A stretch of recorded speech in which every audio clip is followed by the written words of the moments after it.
He is boxing's heavyweight champion of the world, Muhammad Ali. And she is the former Attorney General of the United States, Janet Reno. He is the award-winning film and television actor, Michael J. Fox. They, along with many thousands of other Americans, are learning to live meaningful and productive lives while dealing with the effects of Parkinson's disease.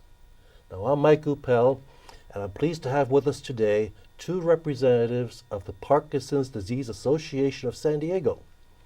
To my left, we have Catherine Rodriguez, and Catherine is the Vice President of the Board of Directors of the Parkinson's Disease Association.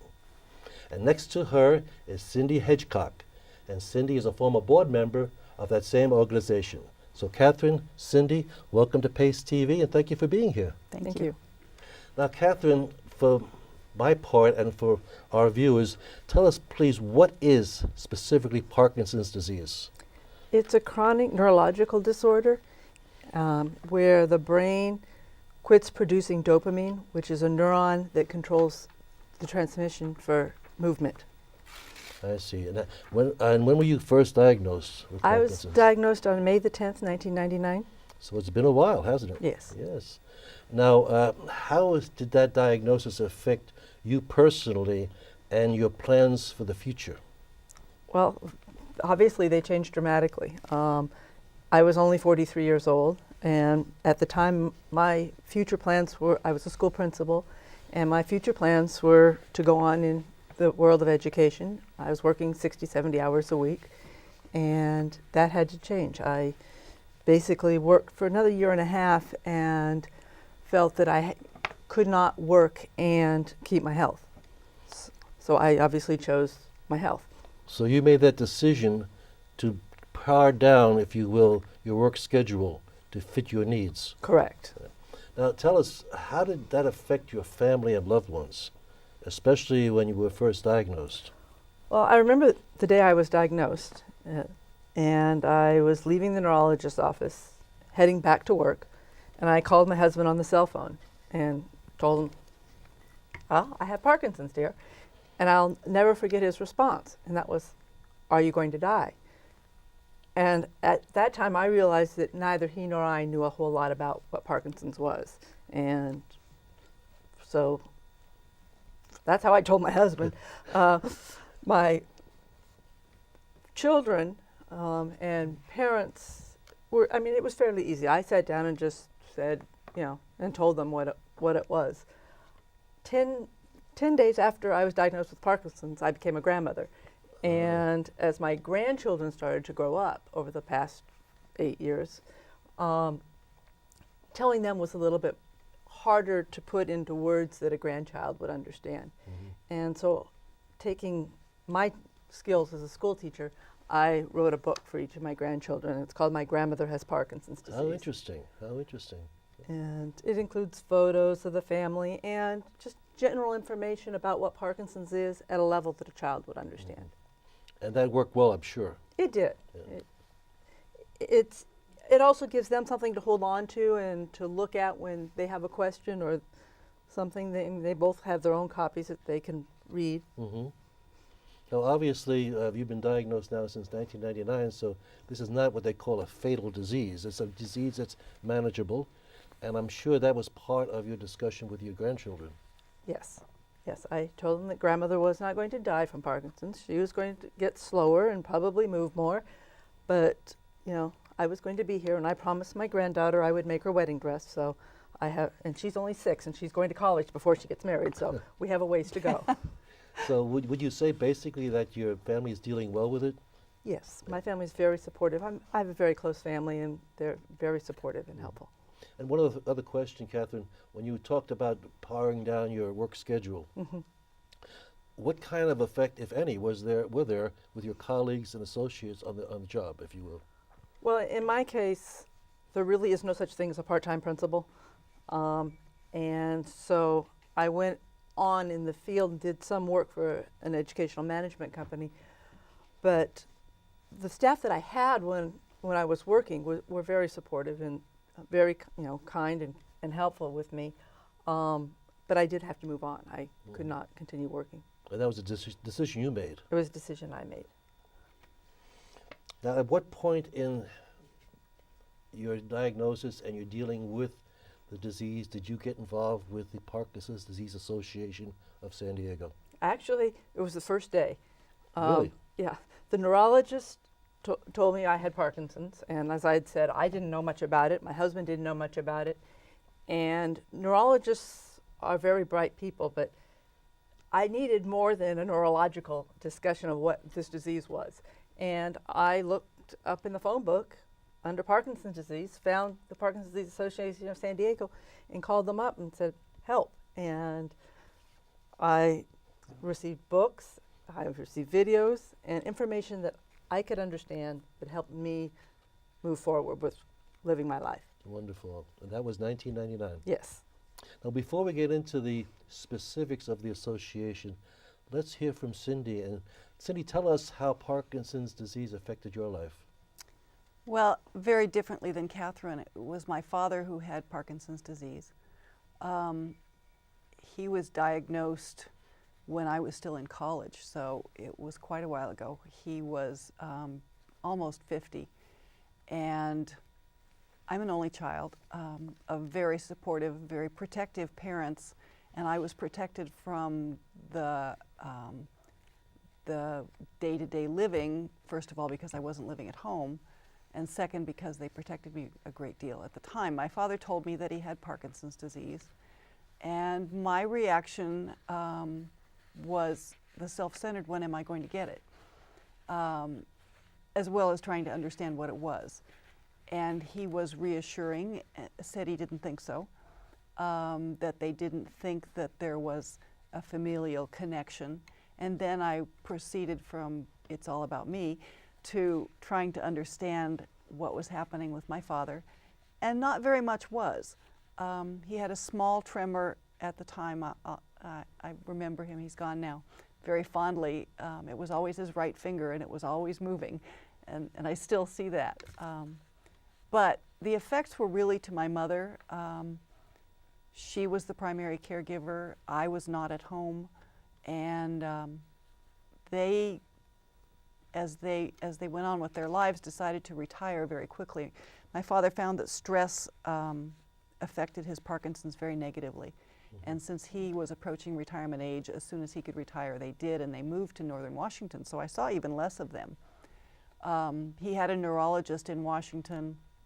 When we saw each other, he tried to explain to me what was going on with Parkinson's, that there was, again, he was not going to die of it, that he had a long life ahead of him. And my father focused very much on preserving his lifestyle as I went through my life, and he actually introduced me to my husband. Interesting. And we got married and had children, and he was very much a part of that. They grew up learning compassion, and as he became less and less mobile, they learned to help him. Now, was your mom the chief caregiver at She that was time? the chief caregiver until they no longer could live independently in Washington, and they came back to San Diego. But when they would come down to visit, to see the children and so on, one of the things they did, although he had a neurologist in Washington, they stopped in and discovered the Parkinson's Disease Association. And that was in its infancy, when we really just had a little closet office in a donated space on Marina Boulevard. And it was maybe 10 by 20. It was a little room stocked with all kinds of information. And my mother came back, and she had all these pamphlets and information. And one of the things that they did as my father got farther into the Parkinson's is he would seek out more people who had Parkinson's that he could learn from. He was proactive. He was proactive, and while they were very private people, he thought it was important to learn as much as he could. He was also an engineer and very analytical. So when they discovered the Parkinson's Disease Association of San Diego, and coincidentally Mary Mowry, who was one of the founding members, and she's just wonderful, they found kind of a home, a place where they could ask questions, a place where they felt comfortable and supported with other people who were going through the same experience. And that was really, really helpful, really special. Now, as far as your own life with your family and your responsibilities at home, how, if, in what way did it affect your everyday routine and your dealing with your own family? It really didn't, except that I was explaining to my children why Grandpa's hands moved all the time. That was a little bit different. And they just accepted it. That's the way he is. He was a loving, wonderful grandfather who taught them to fish and took them out in the boat and went crabbing. And those are the special times that I remember. And he wanted to be remembered by them as someone who had a lot of fun and tickled them and told them stories. And that didn't stop. He didn't become a different person just because he had Parkinson's disease. Mostly it's the eye of the beholder. It's the individuals who think that there's something different. The individual themselves, they're still the same people they always were. That's right. Now, we talked a little bit about the beginnings of the Parkinson's Disease Association. Now, apparently you got involved, Cindy, through obviously your father, but when did you actively get involved with the everyday runnings, or the board of directors, if you will, of the association? It actually was after he had passed away. My children were older, and I had more time, and I wanted to remember him in a meaningful way. And I went to the organization and phoned them up and said, I'm interested in becoming involved. Do you have any openings on your board? I'd like to come visit. I'd like to learn more about. I know you're a great organization, and I'd like to learn how I can help more. And that was almost 12 years ago. And I was a member of the board for 10 years and watched it become from a fledgling, very local, very personal organization, but very small, to what it's become today, which is a force in assisting with a cure, and mostly really being support and help for families, the whole family involved with Parkinson's disease. Let's talk a little bit about that now. Let's talk a little bit about the organization itself. Now, Catherine, you're on the board of directors. Correct. And Cindy, you were on the board of directors. Yes, I was. But tell us a little bit about how the board is made up, the type of people that are on the board. The board has a variety. We have both Parkinson's patients, caregivers, and professionals in different areas that help us, people like Cindy, people with financial backgrounds, people that are attorneys, people that are into public relations. So it's a very strong group of individuals that work together as a team to help with Parkinson's here in San Diego. And what are some of the programs? Obviously, it's non-profit. Yes.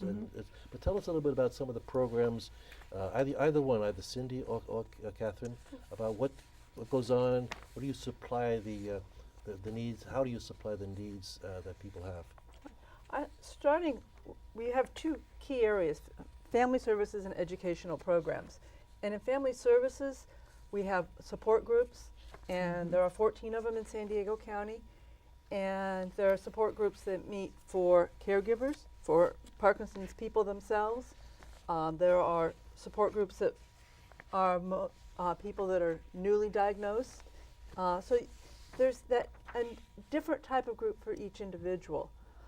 We have another program which I think is really exciting, and it's called the Good Start Program. And it's for newly diagnosed patients, and they go and learn a little bit about just living actively as a Parkinson's patient, going on, working, but, your life as a whole, and that Parkinson's is just a part of it. You're still the same person that you had, and you need to keep moving. That's very interesting, because this might be a good time to take a look at a film clip of 3 individuals that we have that represent basically what you've just said. So let's take a look at that and see what that looks like. Sean is a 62-year-old woman who has been playing soccer for 26 years. 3 years ago, she was diagnosed with Parkinson's disease. She continues to play soccer and golf. Kyle is a computer network administrator who was diagnosed with Parkinson's disease several years ago. He is married with 2 teenage children. He no longer works. He believes exercise is very therapeutic. Definitely exercise for me, and I think probably in general for Parkinson's patients, is super important. And that's why things like playing tennis have been really a lifesaver for me. But in addition to that, I go to a gym and work out a couple to 3 times a week, doing light weightlifting and stretching. I'll try to do a lot of stretching and some cardiovascular on a stair-step machine. Kyle addressed the benefits of staying active and of keeping a positive attitude. Well, in general, with Parkinson's, I find I need to keep myself occupied with positive activities that I enjoy and keep me having a positive attitude and positive self-image, because the disease can tend to get you down sometimes, and you need to keep a positive attitude. I'm a member of a Parkinson's support group that I got started going to. Was introduced by a gentleman named Lester Cohen, and he was very helpful to me in the early stages of my disease. We talked a lot and shared stories with each other, and he led the support group, and it's grown quite a bit. We've got a lot of new members, and we go once a month, and it's a very helpful group. Pat has owned and operated a coffee house for 18 years. She was diagnosed with Parkinson's almost 4 years ago. You get used to the idea, or maybe you never get used to the idea, but early on, I treated it just like I do everything else in my life. There is an obstacle in my way, and you just learn. You either go over it, you go around it, whatever it takes, life goes on, and you do what you need to do to have quality of life, and that's what I do with every day of my life. Actually, I think I do everything I've always done, and I don't restrict myself. I allow myself to enjoy all the things I've always enjoyed, and I might have to work a little harder as I progress with my Parkinson's, but I still have the desire to live my life not as a person with Parkinson's, but as the person I've always been. Well, Catherine, that was a wonderful example of the three individuals that we just saw. We saw Sean, Kyle, and Pat, and they've taken control of their lives pretty much as you've described you doing yourself. Thank you. Sean and Pat are both in a support group that I belong to, and we call ourselves the Dynamic Women, and they definitely represent that well. Yeah, they did a very good presentation, and basically that's part of what you people do for people living with Parkinson's. You provide programs and let them get along pretty much at their own speed, I would presume. Correct. Yeah. The support groups obviously being one. Another that has just started is the financial and legal well-being workshops, because many people, when they get Parkinson's, especially younger people, have a change in career and need information about disabilities, about what to do with a different in your income. So that's another program that we offer. Now, Cindy, you've seen this organization grow tremendously. Yes. Especially the last few years. Yes. And we've touched on a few of the programs that you offer, and we've seen some of the results with the three individuals we just saw. Give our audience a pretty broad stroke of all that you can provide the community. Well, the mission statement of the Parkinson's Disease Association is to improve the quality of life for those affected by Parkinson's. And affected means the whole family, because just one person doesn't get Parkinson's. In effect, the whole family gets it. It's something that the whole family needs to participate in understanding and in helping. And the primary caregiver, of course, has the biggest responsibility, especially as the disease progresses. It becomes more and more of a gift, a burden, to assist that person in carrying on their lives with as little disruption as possible. One of the programs that the association provides is called in-home care. There's caregiver training and there's respite care. And when the caregiver kind of reaches the end of his or her rope, Parkinson's disease will step in and say, hey, take a day off, we'll do some caregiving. We also do transportation assistance in getting patients to and from their appointments. There are some wonderful educational symposia that are provided where families, patients can come and ask questions of specialists, of people who have been through the process, who know what's coming. That's the scariest thing for families, I think, is not knowing what's going to happen down the road. And the Parkinson's Disease Association can provide that picture, can really help. Because activities do become more limited. Things become more difficult as the disease gets farther along. Children can help, and they need to learn how. So the thing that's grown the most in the organization from our early just information and referral service, providing the brochures and the books and the videos, has been much more of a hands-on assistance. So it's been exciting to watch. I'll bet. Now, just for additional information, would you estimate the amount of people that are dealing with Parkinson's disease, people that are affected by it, here in San Diego, throughout the country, throughout the world? Just give us an idea of how vast this is. Well, Catherine was saying earlier, we're approaching a million patients here in San Diego County. In the United States. Oh, I'm okay, sorry. in the United States, I apologize. 50,000. But I think we're hearing more about it because people who are in the forefront and in the public view are coming forth and saying they have Parkinson's. The Pope had it.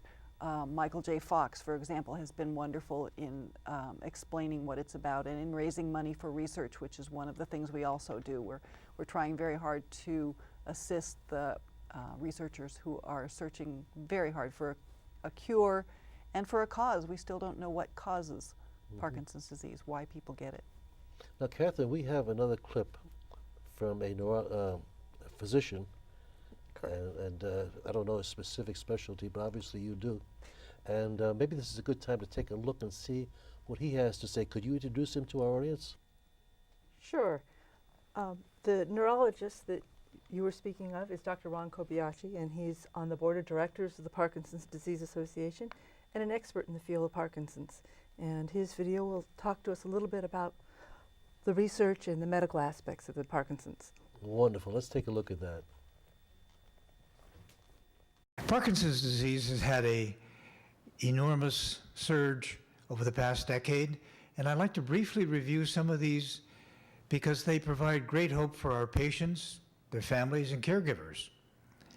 One of the major areas that I think we should highlight is the increase in interest and knowledge about Parkinson's disease. We've seen not only a great deal of research, but public awareness of Parkinson's disease. And this has helped enormously to give hope to our patients and their families. This has gone hand in hand with research advances, where developments in technology and in scientific investigation have shown us much more than we knew before. We have new medications constantly coming out that provide treatment for complications and other problems that have been very difficult to control. Surgical advances have also been quite notable, and many patients are now benefiting from some of these developments, especially deep brain stimulation. So I think from my perspective as a movement disorder specialist dealing with Parkinson's patients, that there is a great deal of reason to be hopeful about Parkinson's disease. This is based upon advances and about things that we think will be available to our patients in the near future. Now, that was very interesting. And Catherine, apparently there's hope out there. There are things happening every day. The good doctor seems to indicate that we have reason to be optimistic. We are, and there is a lot of research in the areas of stem cells and genes. There's new surgeries available, new medications. So yes, there's a lot of hope. That's wonderful. Now, Cindy, we talked a little bit about the programs that your organization offers. You hit upon the financial help. Can you want to touch on that just a little bit more? Absolutely. I think a lot of people want to help in the search for a cure, search for the cause, and a lot of the research that's going on. So that takes money. And many San Diegans have left a lasting legacy by donating money to Parkinson's disease. We have an annual fundraising event with a really fun auction, and that's a wonderful way to donate to Parkinson's. Ongoing donation programs, but the enduring legacy is starting to create for us an endowment fund, which is really something that will carry on the program for a long time. We also need volunteers within the office and for some of the programs, so that's another way that people can help the organization. So very anyone out directly. there would like to volunteer can pick up a phone, give you a call, and That's right. That's right. volunteer for whatever capacity. And we have that the you need to. Parkinson's Walk every spring too. So A Parkinson's Walk. Is you that a can- fundraiser? It's a fundraiser, and you can get together with your with the Parkinson's patient and walk together as a team and raise some money for research and really help the organization. So That that's a sounds fun way great. too. That sounds fine. Now, Catherine, any words that you'd like to pass on to maybe someone who has been recently diagnosed or knows someone who's been recently diagnosed, and just give them some idea of what you dealt with and how you dealt with it? Well, I think there's 4 key things. You need to have a positive and upbeat attitude, and equip yourself with knowledge. Do some research. Find out what's out there. Partner with your doctor, your caregiver, and the patient as a team, and then take action. Like you did. Pick up that phone and find out what you need to find out. Exactly. Well, I can't tell you how much we appreciate both you ladies taking time out of your busy day. I know, Cindy, you're a very busy woman. I know, Catherine, you've got a zillion things that you could be doing. But coming here and explaining what you do to our audience, we can't thank you enough. Thanks for the opportunity. You're welcome, and I wish you all good success, good luck, and carry on with your endeavors. Thank you. And we hope to see you again sometime. Thank you. Sure. Thank you.